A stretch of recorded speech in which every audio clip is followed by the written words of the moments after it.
which this week, Mr. Justin McCumber, I believe, went and saw this timeless classic called Ghost Rider. I'm really Spirit of Vengeance. really curious to hear what he thought of this movie. So, Justin, take her away. Please tell us this. Take us on this cinematic adventure. I wanted to like this more than I ended up liking it. And I feel like this is one of those strange films that tries to do things different, but it didn't quite go far enough. It's directed by the same two guys who directed Crank 1, Crank 2. What else did they do? I think that's it. I think they actually did another movie. But the Crank films, for people who've seen them, they're incredibly kinetic, they're frenetic. There's jump cuts, there's all sorts of weirdness that goes on in those movies that I think makes those movies much more interesting than they probably have a right to. With Spirit of Vengeance, you can tell that those same guys did this film, but it's as though they were somehow neutered a bit.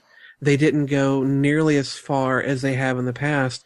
And while there are brief moments in the film where they do start pushing things, it's like they pull back when they really should be pressing the gas down even further. The film is basically about Nick Cage's Johnny Blaze. He has flown himself over to Europe to try and get away from the world, because when he's amongst people, the spirit of vengeance within him, the Ghost Rider, comes out, and he wants to try and stop that from happening. So he has to go to Eastern Europe and find a little hidey hole. Meanwhile, for this particular movie, it's about a young boy who is discovered to be the Antichrist.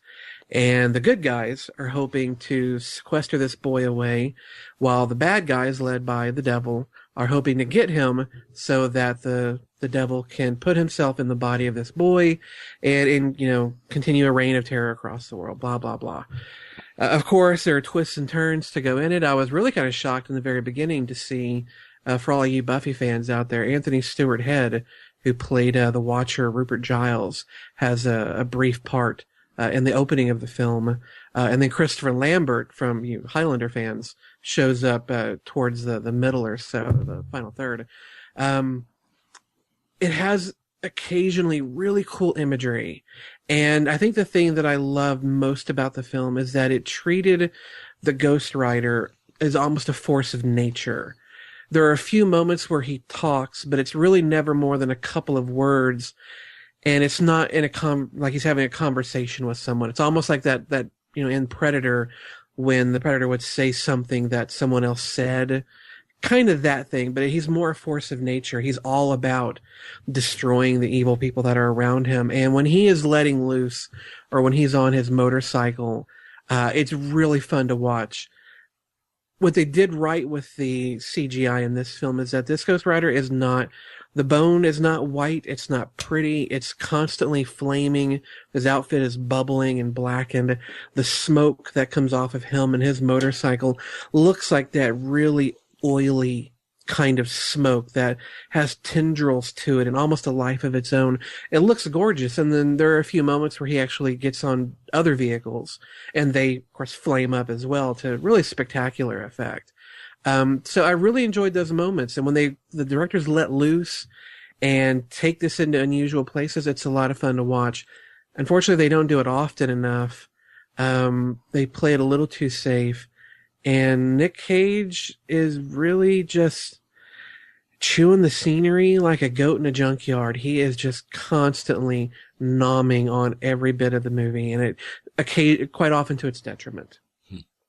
The CGI, though, like I said, is fantastic. I think that there are definite positive points in the film.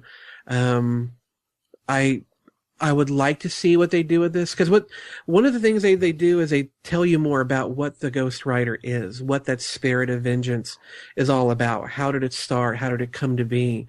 And it plays into the latter part of the film, to where you get a really cool spin at the end that they could take the movie into some interesting directions.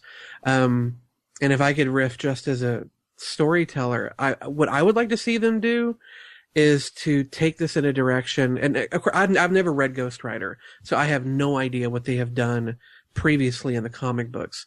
But for me, a natural villain for the Ghost Rider to have to fight against is something like the Horsemen of the Apocalypse. That whole beings of supernatural ability riding, whether it's a horse or a motorcycle or cars, but these beings riding mounts into battle against each other. Because there's a character that a villain in the film that could have easily have been the rider of Pestilence. And when I saw that, I thought he could have been a Horseman of the Apocalypse. Wouldn't it be cool if that's who the Ghost Rider had to go up against? Were all four. So if they ever did a sequel, that would be, in my opinion, a pretty cool sequel. They may have done that in the comics. I don't know. 1 out of 10, I would probably give Ghost Rider Spirit of Vengeance a 5. Definite cool points.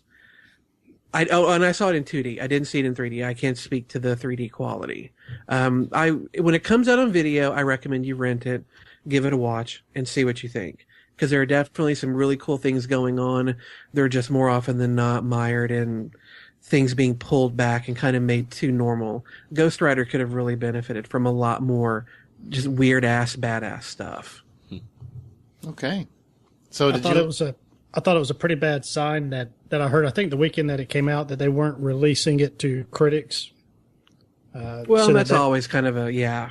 That's because they weren't, I guess, not getting too good of. I guess it wasn't doing too well in focus groups or stuff like that. So they were like, well, we'll just keep it under wraps until release date, weekend.